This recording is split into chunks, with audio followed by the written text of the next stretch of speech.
Okay, so I'm Belinda, and I work at the Norfolk County Public Library as the virtual library coordinator. And before I introduce our guest of honor, who really doesn't need an introduction at this point, but I will give an introduction, I want to talk a little bit about the Norfolk Literary Prize. So some of you may have heard about the Norfolk Literary Prize before. Some of you may have never heard about it. So what was originally known as the Teens Write for Fun contest turned into, hold on a second. Was originally known as the Teens Write for Fun contest turned into the Write for Fun contest to open it up to allow folks of younger or older ages to participate. And while we know that a lot of people write for fun, we decided to rebrand the contest in 2019 to honor and reflect the types of entries that we were and continue to receive.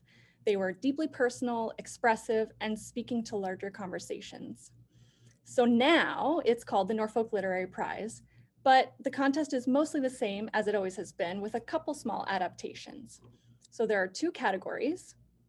There's the poetry category and the short story category. And there are now 3 age groups.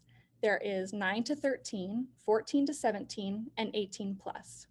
What you want to write about is totally up to you, but your entries must follow the entry guidelines and must be your own original work, which has not been published before. Participants can also submit up to 2 entries per category, and the first, second, and third place winners will receive a monetary prize in addition to prestige. So full entry details can be found on our library website, which is ncpl.ca, and it's under current events. So if you scroll all the way to the bottom of the website, you'll see a current events, and there'll be a Norfolk Literary Prize entry details link. And once you are ready to submit your work, they are also to be submitted online, which can also be found at ncpl.ca. Scrolled all the way to the bottom of the homepage under our special events banner, you'll see a big logo that says Norfolk Literary Prize with the word submit. Just admitting somebody here, perfect.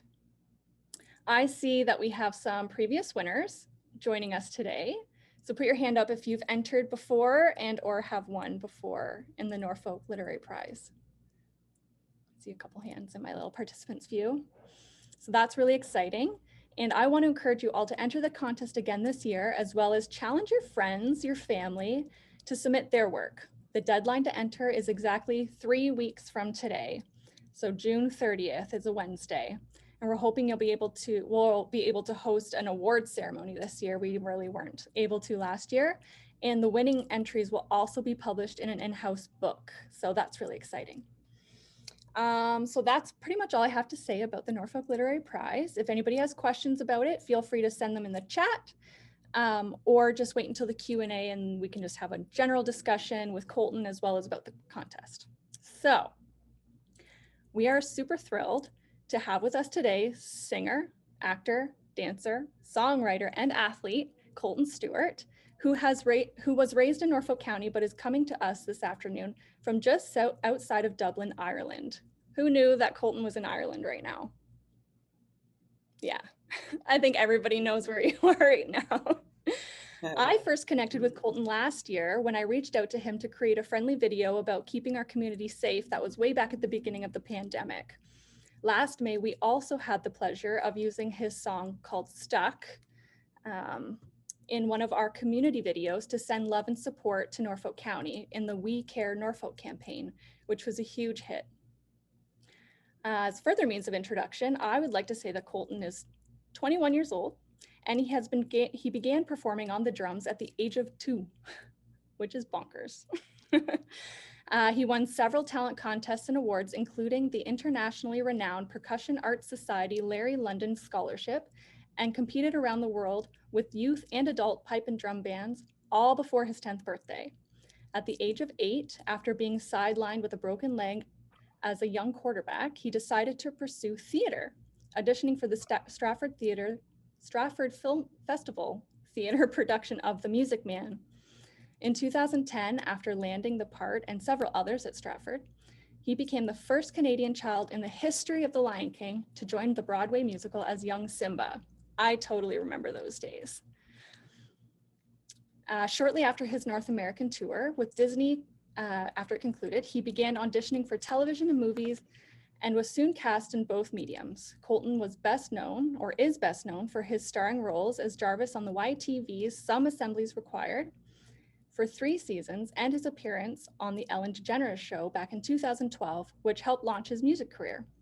He has since landed several other major movie roles and has released a lot of original music. You can read more about him and find links to his music and to all of his social media channels at his website, koltonstewart.com.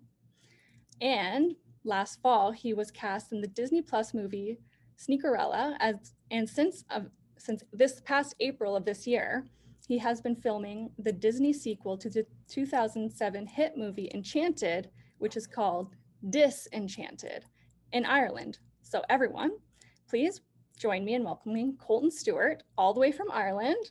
So what time is it there, Kolton? Hey guys, nice to see you guys' faces. It is 9:10 p.m. now. I'm about ahead of you guys. I'm really excited to be here. Please know if my Wi-Fi is okay. Am I okay right now? You guys hear me? Yep. Yeah? Okay, cool. Just because I'm in a hotel because we're filming outside where you do, so I'm in a hotel kind of up north of Ireland. So the Wi-Fi might be sketchy, but hopefully it works out. But yeah, I'm really excited to be here and talk to you guys. Awesome. So you're kind of coming to us from the future in a way, because it's 9:10 and it's only 4:10 Totally. here. Yeah, totally. Yeah, this will be my last thing. All right, so I have some questions for Kolton. So that's how we're going to do this. The beginning is I'm going to shoot him some questions. He's going to answer, and then we'll open it up for everyone else to ask questions if they have them. Okay. So how long have you been writing? Yeah.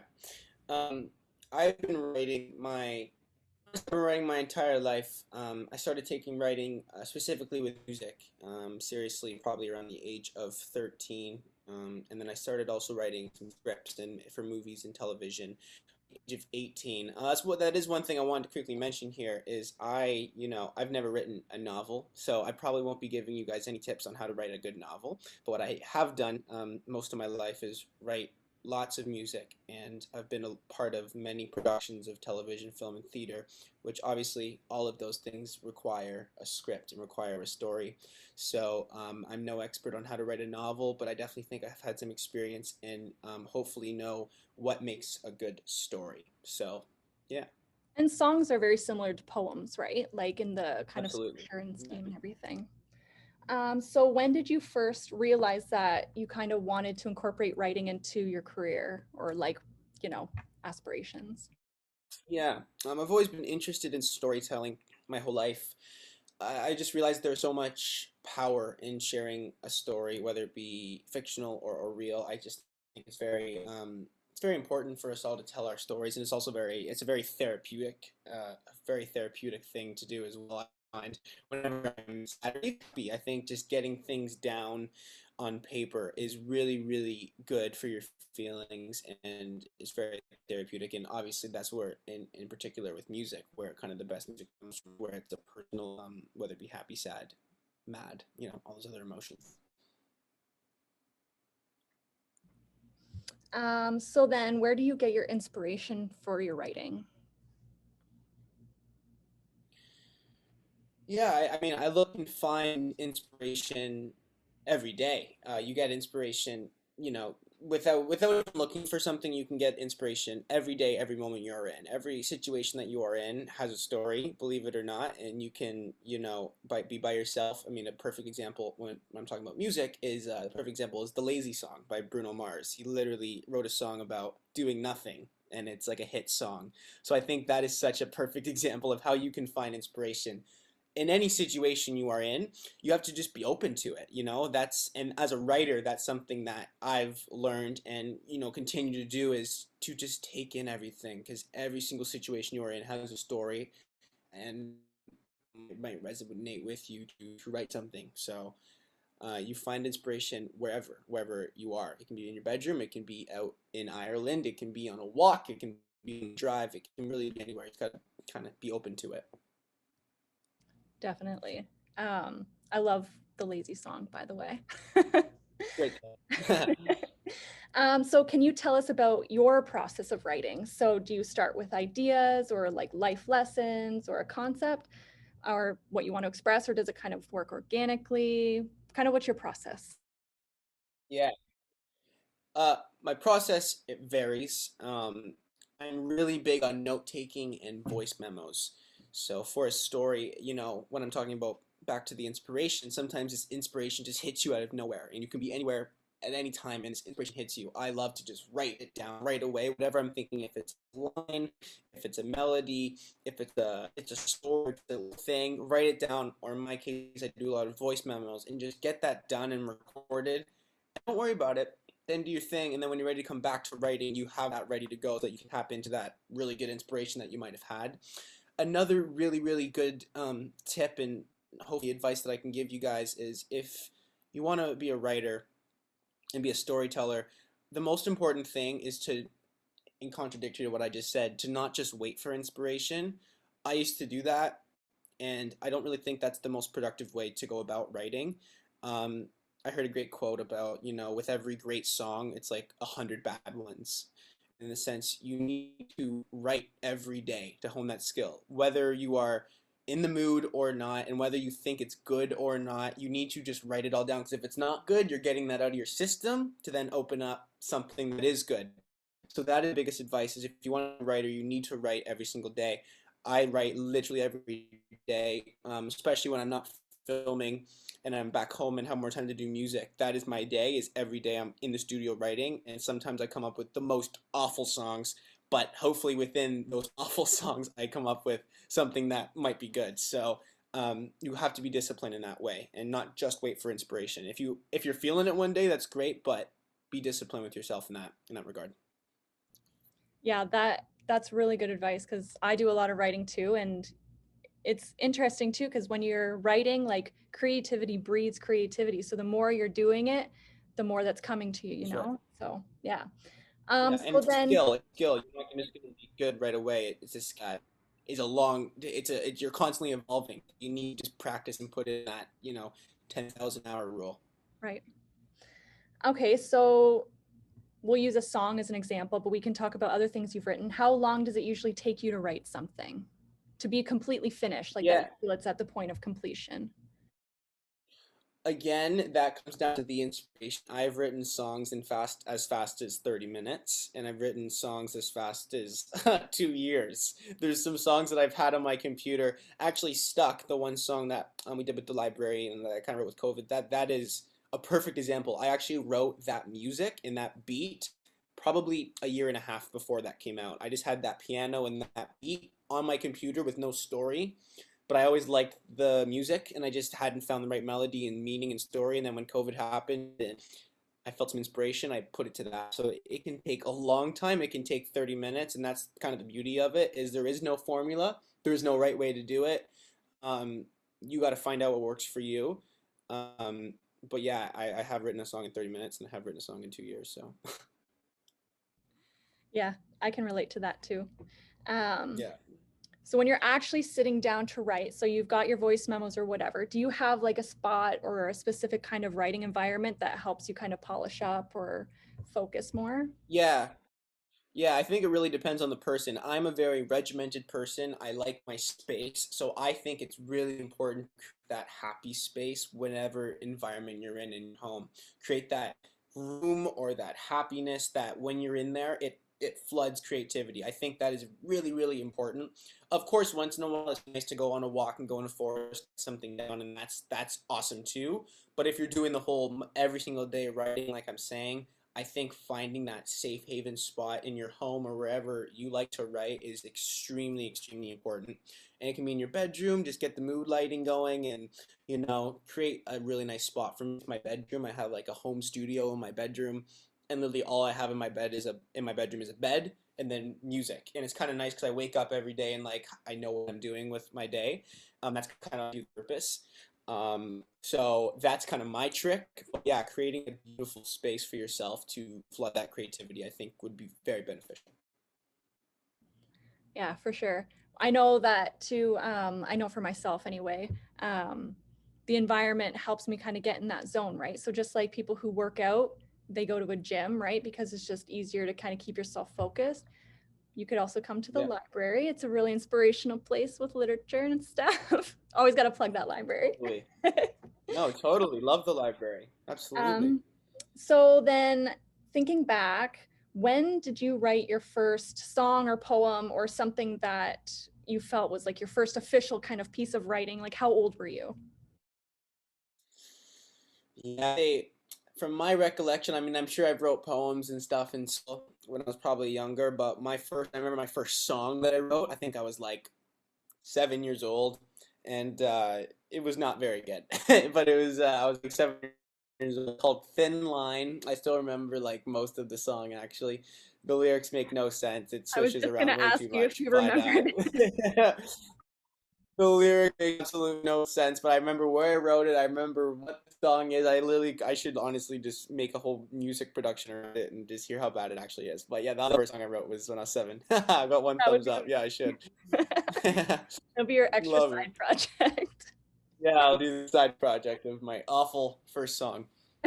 Okay, so that one's awful. So then what's your favorite thing that you've written and why is it your favorite? And if you know offhand, can you share a little bit of it with us? Sure, sure. Yeah, I would say what I have found is the best songs are the ones that I was not writing for anybody else. And again, I'm going to try to always bring this back to not just specifically music, but storytelling in general. So whether you are into writing novels, poems, music, a story for a movie, whatever, you need to be honest with yourself, and you also need to write it from your point of view. Like when I first started writing music, I was just trying to write other people's songs, if that makes sense, and write what I thought was popular and what people I thought would like. And those ended up being the songs that are completely forgettable, specifically with me. And then the song that I wrote without an agenda, without worrying about if it was going to be popular or fit in this niche, those are the songs that are my favorite. So I have a few.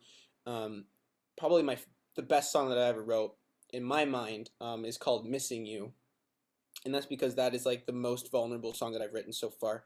Um, and yeah, I have a few others, and honestly, the stuff that I've written currently, I'm trying to do that. I think it's really important to stop worrying about what you think other people will like, what you think will be popular, what you think will be good, and start writing what you want to write.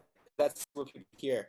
If you look at music and look at people like Billie Eilish, that kind of music was not popular 10 years ago. That kind of music years ago, people wasn't popular. She completely invented it herself because that's what she wanted to do, and she's one of the biggest artists in the world. So you can't just be chasing what the current time, because you'll never get. You need to make your own path, and then eventually people might start chasing you. So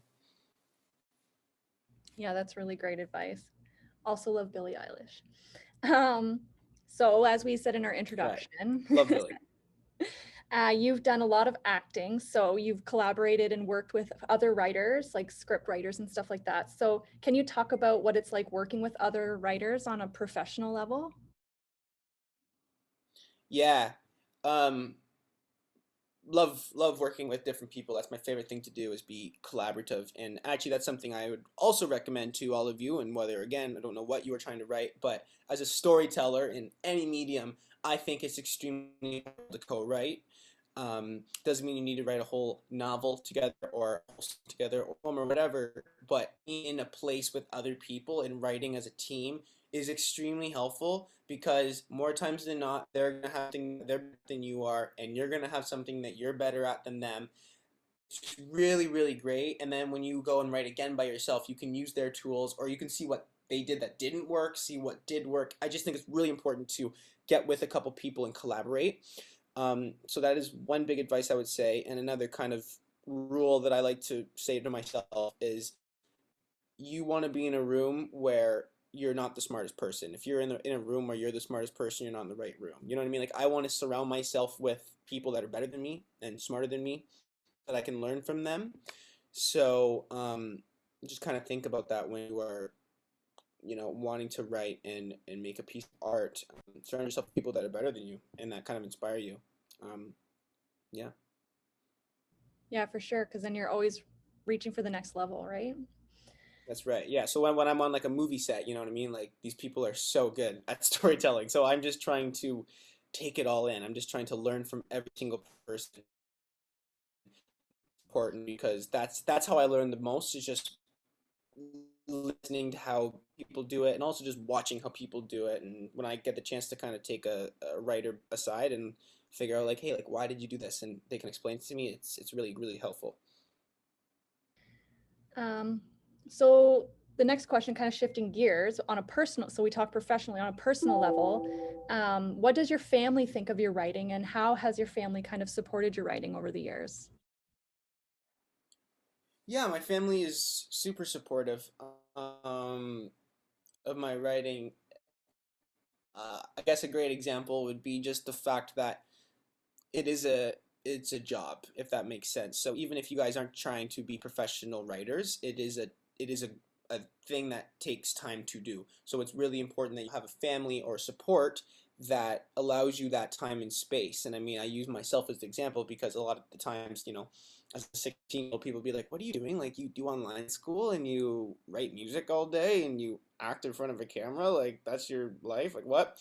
But I'm really thankful that I had like a really good support in my family that allowed me to do that because I wouldn't actually be where I am today without putting in that time.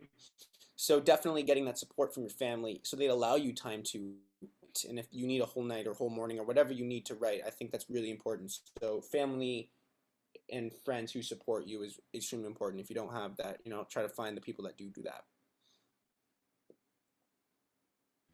Um, okay, so the next question I have for you is, what is one of the most surprising things that you have learned in writing songs or writing anything that you've been working on? Is there anything kind of that's taken you off guard or like surprised you about maybe what you're writing or what you're discovering Yeah. through your writing process? That's the therapeutic thing. You discover so much of yourself in writing. You learn things that you never even thought you would know, and you dig so deep into yourself. And that, I mean, hopefully you do, that you just get all this out of your system, and it's so amazing. Um, and that actually another great tip I would give, and I know for a fact this works well for a novel and stuff, is free writing. I learned this thing called free writing, which is like every morning you can do it. It's like almost meditation. You could set a timer for 2 minutes, set a timer for 10 minutes, 20 minutes, and just write. And don't judge yourself, just write. And it can be so whack. It can be about what you ate for breakfast, and you can just go off about the eggs that you had and if they were scrambled or not. But do not stop it. Right. And I've had so many songs that I've done from a rewriting session that I've just been writing, and nothing makes sense. And then I just kind of like dissect it and I've made songs out of it. Probably not about the eggs. I mean, you could make a song about eggs, but so free writing I think is extremely important. I really recommend you guys do that. Don't judge yourself when you're doing it. No one's gonna read it. Um, but that is the best way to get things that you're feeling out. It's just like a journal. That's how that's why journaling is such a big thing for people. It's for you. It's just for you.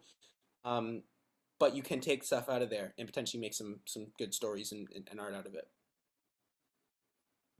Yeah, for sure. I know I used to do a lot of writing more so in the past, but I need to get back with it. But I also love doing similar like stream of consciousness writing is kind of similar to that, just like writing whatever comes into your head and getting it out on the page. You can be surprised Yeah, with it's what's in so your great. head. Okay, so then Scary sometimes. it can be, yeah. Do you have any suggestions to help someone become a better writer? Yeah.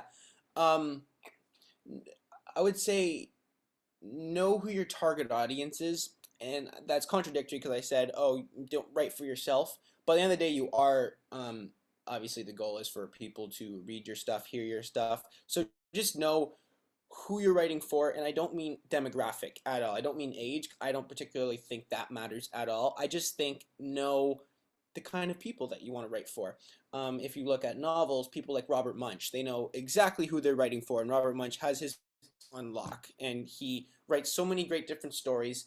But he has his audience.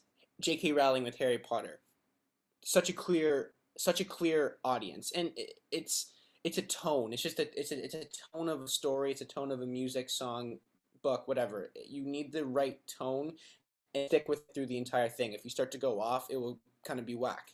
And then with music, I love Billie Eilish as an example because she knows her tone and her audience so well. Post Malone knows his audience so well, like, so I just think knowing your target audience is extremely important and trying to keep that throughout your entire process. Yeah, that makes sense because then you can write things relevant, right? That are relevant to your Right. audience, right? You're not going Yeah. to be off the mark there. So And I you know, may not know who your audience is right away, but right.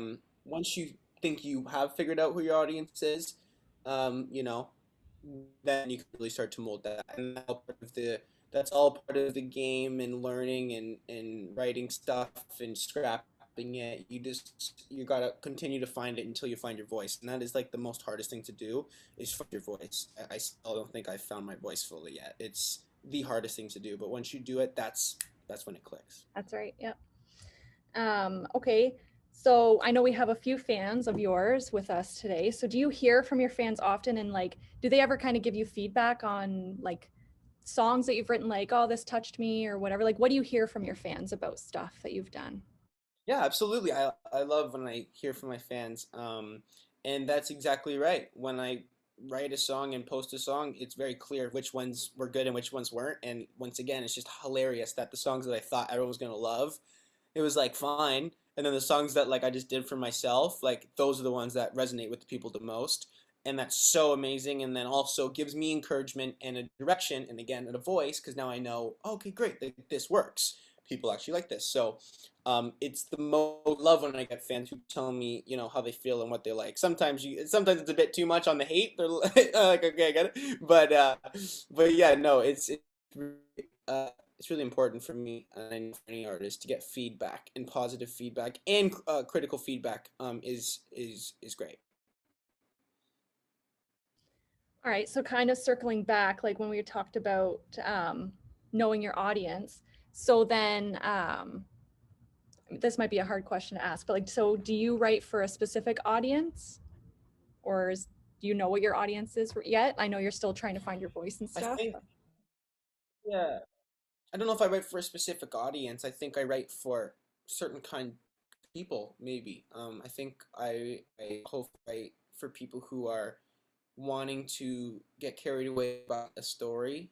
I don't really write songs that are um, just easy on the air and you can play in a club. And I mean, I love those kind of songs, and I hope to still do a couple of those. But I think my audience is, and I'm trying to find that. I think my audience is people who want to come and hang out on a field and have some chairs and candlelights and just listen to me play the guitar. You know what I mean? And that's a certain kind of person. I don't think it's a certain of age. Um, I think that's my audience at the moment. And I'm still finding that, and I that can correlate into my acting, finding out who that is there. But I think I'm slowly starting to find it. That's awesome. I'm super excited to see like how, the next few years especially like grow for you and like the way that evolves for you, because like these experiences you're having now are definitely going to um It's crazy. ton of Yeah, growth. So yeah, it's then really crazy. um this is kind of general, but then what do you think makes a good story? Um, oh my God, sorry, room service is calling me. What do I think makes a good story? Um, I would say honesty, writing about what you know about authenticity. If you are creating a piece of music or a novel, and if you're not 100% fully invested in it, it will come across. You will get caught. You won't be able to fake it. And that's what I learned. Like, you can't, if you're not fully passionate about whatever you are doing, you won't be able to do it. And that comes down to anything. Like this, being a storyteller takes so much discipline and work that if you are not 1,000% committed to finishing that book or finishing that song or passionate about it, it won't correlate. It won't cut through. So that's what makes the best songs and books and everything. It's when they're 100% committed and like it's fully their voice. Yeah, I agree, because I've read a few things that heart is just not there, right? Like it's the text is there, sure, but the heart and the feeling isn't. Yep, Um, so exactly. we're gonna bring it back. to the library. So you grew up in Norfolk. So how has the library influenced or supported your writing career? Yeah, the library is really great because they have, I mean, right now, you guys have supported me and supported my work, and that is exactly, that's the goal. Like the fact that you guys wanted to, the library wanted to use like my song for their video, like that is such a support for an artist. That is so important. Specifically support for a local artist. That we have to do that. That's something that's so important, and I do my best to support local artists. And the library has done that, tenfold for me, specifically in the past year, during this pandemic. It's been so amazing and nice, and yeah, it's just supporting your local artists, and that's why I can't wait till COVID's finally over and we can all go support local people and concerts and everything. And yeah, it's just really important. So thank you, and thank you for making this, like, this contest and stuff. Once again, you're supporting local talent and local writers and storytellers and allowing people to do their art, and it's really great. Yeah, because like a lot of people, they have that fire to write or create, and it's just getting that first step, right? And if the library's Norfolk Literary Prize writing contest can be that first step to inspire a whole career, like that would be amazing. It's huge. Um, we did have one person submit a question in the registration. So that one is and it's geared more toward acting, but what advice for youth that would like to enter into acting, what kind of advice would you give them? Sure. If you want to be an actor, I would say first step is to make sure you want to be an actor because you want to act. And that might sound really weird, but I'm saying that because there are so many people who want to be an actor because they want to be famous, they want to have social media followers, they want to, live a movie star life that they think is an actor, and that's just not the right way to go about it. So if you want to act, um, then you start acting. Join your, local theater and take classes and find people around you who maybe might have some advice and guidance. I mean, for me, really, the steps is just to learn and to do, and then eventually, you get an agent and all that kind of stuff, and that's kind of a bit past now, but make sure you want to do it because you want to act and you love the art of it, and then be prepared to spend all of your time and all of your energy doing it. And it's not easy, and millions of people want to do it. So it's a matter of passion and knowing that you would do it for free, and even if it's in your bedroom, you know what I mean. You just have to have that passion. Yeah, that's great advice. So before we open it up to our participants to ask some questions, did you have anything else that you'd want to kind of share after everything we've kind of gone through? Sure. Yeah, I guess I'll just kind of reiterate, the day, my whole scope of all my answers, I would say, is just, create because you want to, and don't do it for anybody else. Although I say know your target audience, that comes once you start to hone in on your craft, and you'll figure that out. But at the end of the day, you have to do it because you want to do it. You have to do something because you truly love it. It's like any activity, career, hobby, unless you truly love what you're doing and you want to get better every day, then yeah, do it. The 10,000 hour rule, I love it. It takes 10,000 hours to get good at a skill. So Monday to Friday, Monday to Sunday, whatever works for you, do it every single day, and do not take failure as a failure. Take it as a learning opportunity. I fail way more than I succeed. Um, I literally probably succeed 1% of the amount that I fail, and that's just how this industry is for me. But you take all those failures as learning, and every time I fail, I just like to go, okay, great. Now I know that that doesn't work, and how do I fix it? So always have that, keep that positive mindset, and yeah, be open. Awesome. Thanks so much. Like that was a lot of like I know those questions like was a huge scope and it was like a No, lot of kind of information, but like those were like really cool. I great. hope that was helpful. It felt was sorry, super I feel helpful. like I was rambling, but I hope that was No, no, kind of no. helpful for you guys. Totally made sense. Cool, cool, great. So you're getting thumbs up from Love participants. the thumbs up. Thank you, guys. So we're going to open it now for our participants to ask you some questions. So you can ask a question either through the chat or you can unmute yourself raise your hand, whatever you need to do. And yeah, we'll try to make it as kind of easy as possible. So Great. let them roll. I have a question. Hi, Sarah. Hi, Kolton. Hi, Belinda. First of all, I just want to say thank you so much to you, Kolton, and to Belinda and the Norfolk County Public Library for putting this workshop on. It's really wonderful. We're very lucky to be participating in this today, so thank you so much. Kolton, you give a really incredible interview. I saw you the other day on CHCH TV with Annette Hom. Amazing interview there. You're giving a great interview here. You're very polished and professional at the young age of 21. And you're also now being an interviewer yourself with your own podcast, Breaking Down the Fourth Wall. Yeah. I wanted to ask you, your process for that. Do you have sort of a overreaching arch of planning that you have people that you want to bring on your podcast? How do you plan out your interviews for the podcast? Do you plan out, like, do you write out your questions in full? What happens when the interview takes a different turn? Like, how do you deal with that as an interviewer yourself? Cool. Yeah, thanks for the question about the podcast. That's great.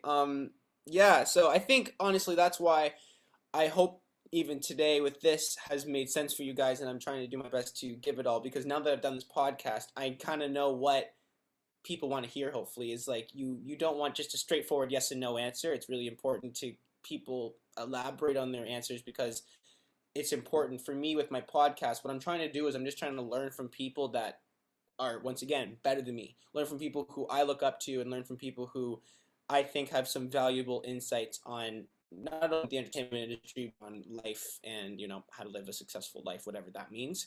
So for an interview, I have my big documents I write for every single person. I have kind of their earlier days that I want to have questions about, their life, their childhoods. I like to kind of get a little deep if possible. It also depends on the guest and how deep they're willing to go.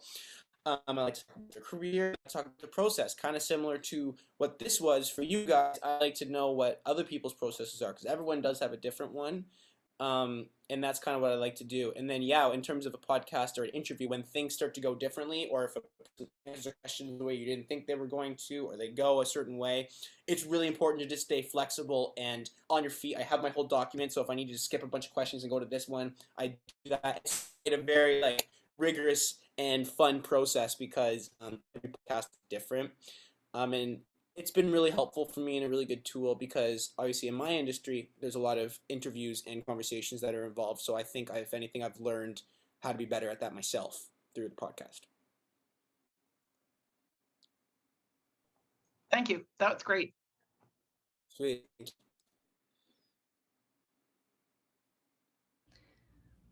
Go ahead. Your name is iPad 6, so I don't know. That's a beautiful name. Your parents did a great thing. You just have to unmute yourself there. Oh yeah, good old dude. Oh, you're just on mute. Yeah. There we go. Can you hear me? Yeah. Hi, Kolton. Yes. Hey. Hey, do you remember me? The bread lady. Oh my goodness, yes. How are you? I'm very good. Good, I nice have to a real. see you. Oh, we're so proud of you. You have no idea. Oh, Anyway, thank you. That's very nice. I would like to ask you. I write poetry. I have a lot of poetry, but how do I get it out there so other people can hear it? Do I go on YouTube? Do I read it on YouTube? Do I just keep submitting things like to the library? How do I get it out there? Yeah, I mean, my biggest advice on that, I think this is actually a great thing, is a certain thing like this library contest is extremely great, and you absolutely should be submitting your work and doing that. But what I think is important is not wait in acting. We have a term called not waiting for the phone to ring. In that meaning, make your own opportunities. Okay. So not relying on any type of contest or anything for your work to go. If there are things along the way that could help out, absolutely, but you should come with a plan, and whether that be a YouTube channel where you read your poem, whether it be a blog and you send an email every week with a new poem. I know people would subscribe. I'd subscribe to that. Come up with a plan, a strategy, and then do that and do it for yourself. And if you have 2 subscribers, that's completely okay. Everyone starts at 2 subscribers, and then you're gonna go, you're gonna go, you're gonna go. So you absolutely should be getting your work out there. Maybe, be selective. I'm sure you have a lot of poems. Read it Yes. through, make sure you figure out what ones are, what your voices are, but definitely not waiting for just opportunities from other places, and creating your own opportunities is extremely important. Thank you very much. Of course. Good luck, Colton. Thank you so much. Appreciate that. You too.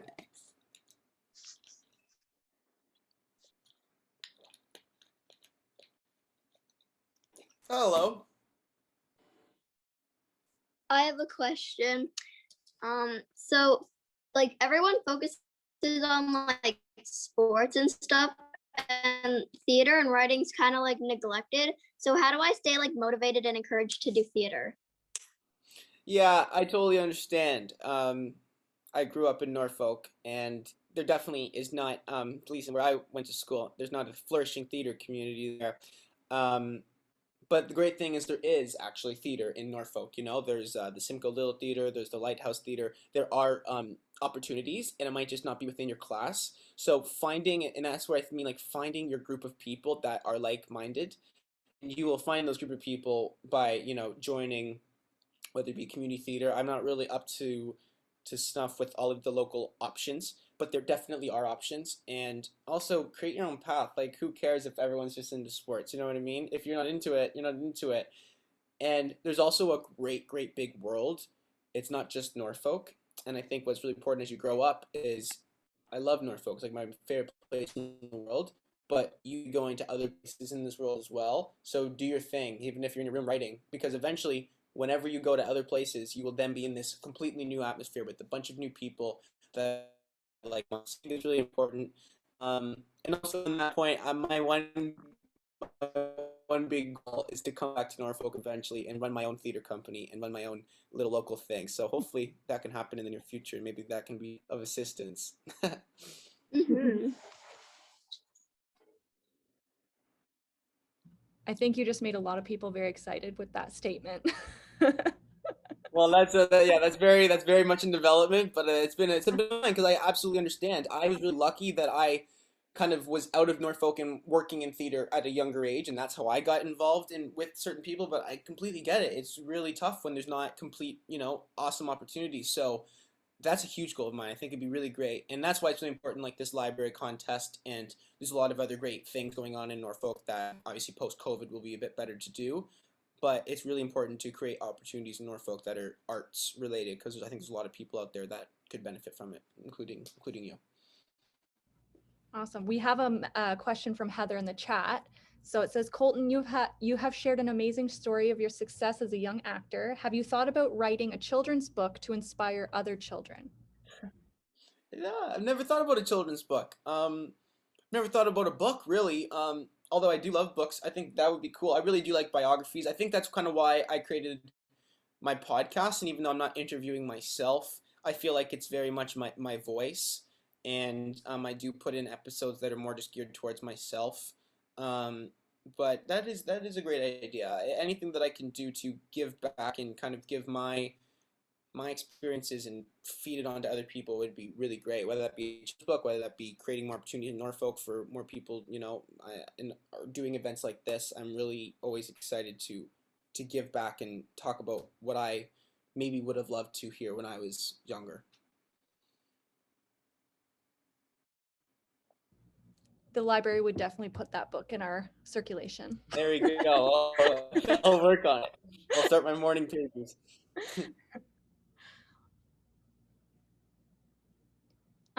Oh, there's another one in the chat. My sister is wondering, what is your favorite thing you have acted in?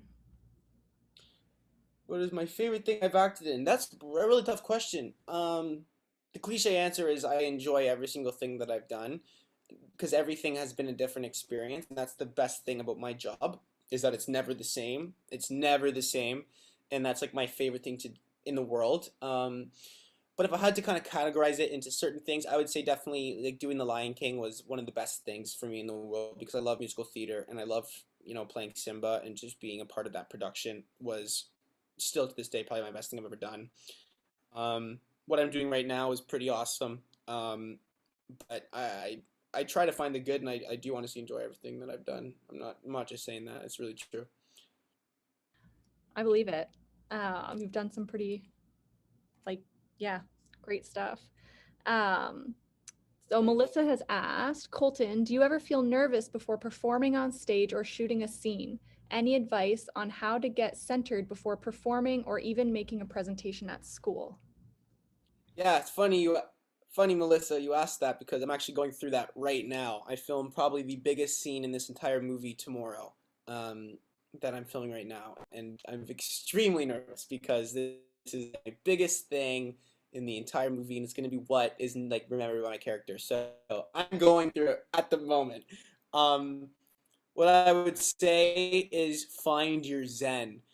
Right before I hopped on here, I was like in the steam room in the hotel and like, oh, because that's what works for me is like finding my zen. So do whatever feels good for you, and whether that's taking a walk, da da da, just do what works for you and take the time by yourself to get into your head. Another thing I like to think about is like we rationalize so many things in our head. And right before I go on stage, I like to think about this. Like we rationalize so many things in our head. Like, oh my gosh, what if this goes wrong? What if this goes wrong? And just look back in your life and really think like, did anything go that wrong ever? Like ever did it go that wrong? Usually not. I'm always worried about like, did I forget my lyrics? But I forgot my lyrics on stage many times, and did it go that bad? Not really. So a lot of times in our heads we overdo it. We over dramatize what we think's gonna happen, and just be cool. And nerves is also nerves is also it's not bad to be a little nervous. Just with that too, I always think about how generous people are too. If you make a mistake or you mess up or Totally. whatever, like people are pretty generous and forgiving.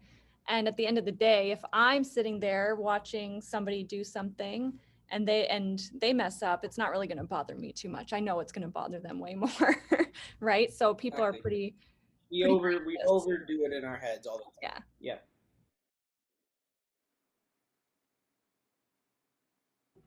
More Yeah, you have your hand up, questions. Grace and Chloe. Um, I have a question. If you could choose to act in anything that has already been created, what would you choose to act in? That's a great question.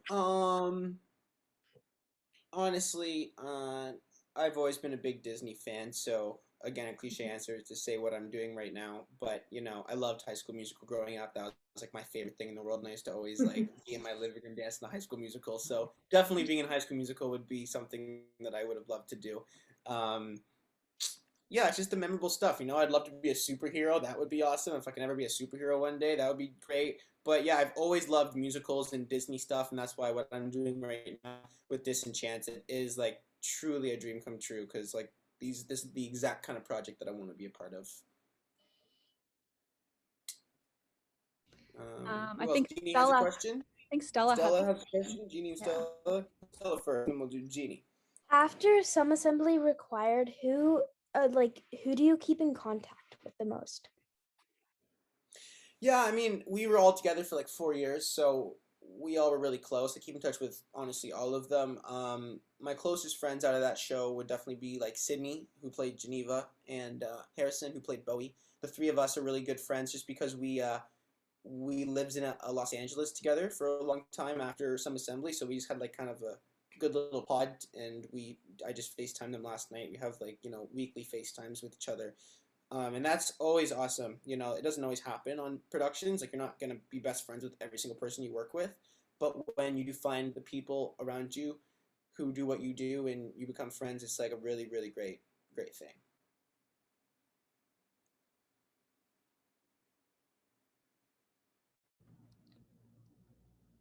And then Jeannie had a question. Go ahead, Jeannie. First off, my name's Adea. That's my mom's name. Just sorry. Oh, I love it. It's a really stupid question, but what's your favorite color? Is one. No questions or stupid questions. My favorite color is red. Oh, my sister likes red too. Nice. Cool.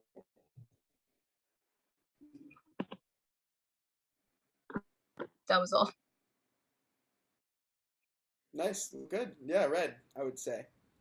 Um, I see Stella who has another else? question, and we Stella? lost iPad 6, unless she was leaving. Um, Yeah, actually came away maybe. Okay. Yeah, Stella, go ahead. do you like acting in TV shows or movies more? Um, that's a hard question. They're honestly quite similar in the way they're filmed. The difference is just movies usually take longer than TV shows. Um, one of my favorite things was doing some assembly required because it was a long running TV show, so it allowed like 3 to 4 years of the same people to be together for 9 months out of the year, and I do like that because it starts to create that family bond. A lot of times with like movies and TV shows that aren't some assembly, like you just kind of just meet these people, you work, and then you go away. So I love when there's a longer running show that you can create those kind of bonds with people. That's my favorite thing, personally. Go ahead, Grace and Chloe. Violet, do you have a question? Oh, does Oh Violet? yeah, Grace and Chloe. Okay, cool. Grace and Chloe, and then we'll do Grace and Chloe, and then we'll do Violet. What's your favorite animal?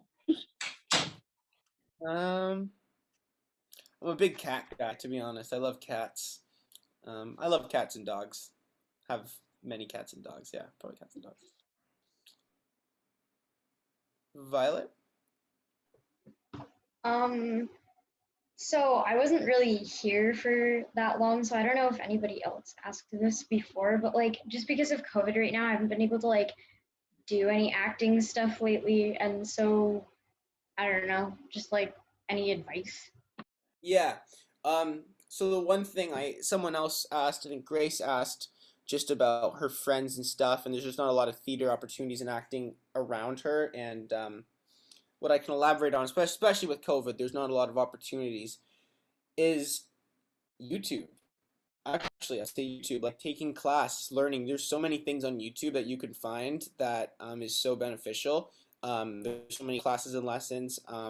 These kind of things, being able to listen to someone who acts is really, you're already on the right path.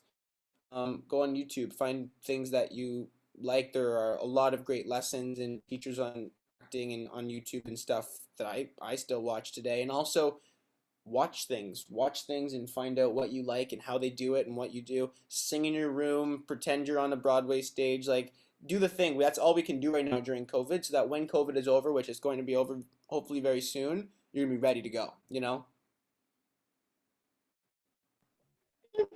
Of course.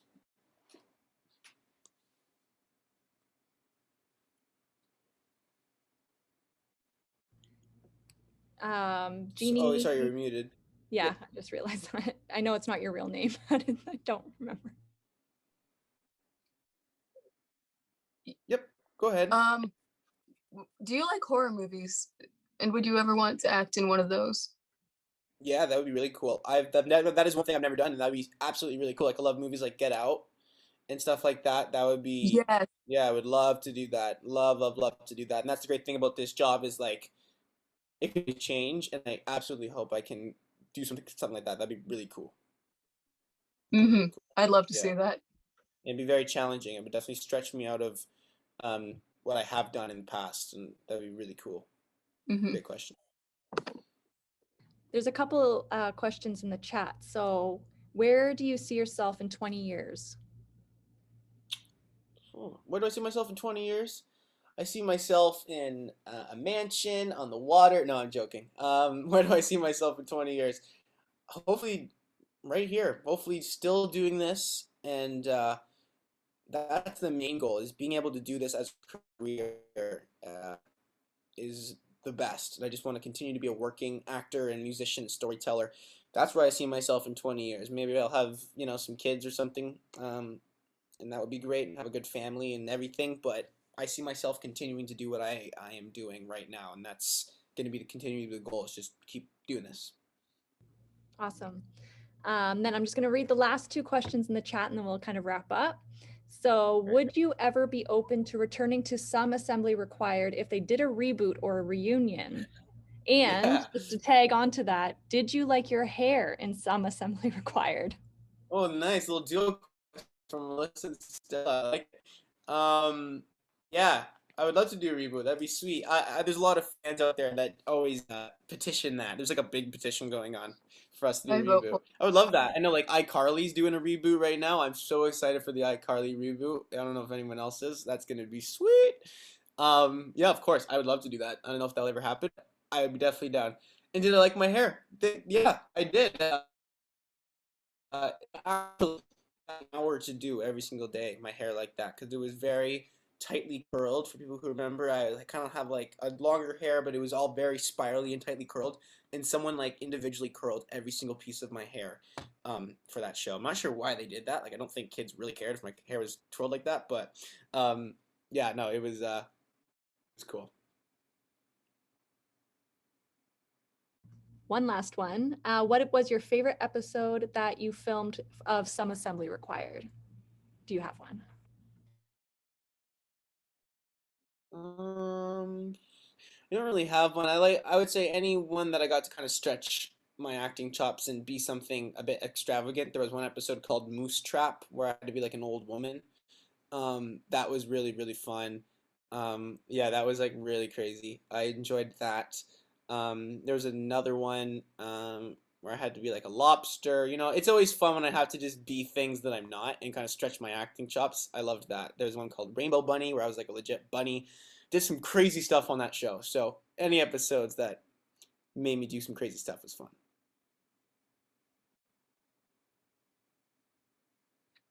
Awesome. Well, I think that pretty much ends the time that we have. Really great questions from everybody. Thank you so much for participating and submitting your questions. Thank you so much. So much. That was awesome. Yeah. Of course. Yeah, thank you for joining us, and we hope you get a good night's sleep so that you can do your big scene tomorrow, your big filming. We'll all be thinking about you, I'm sure. Thank you.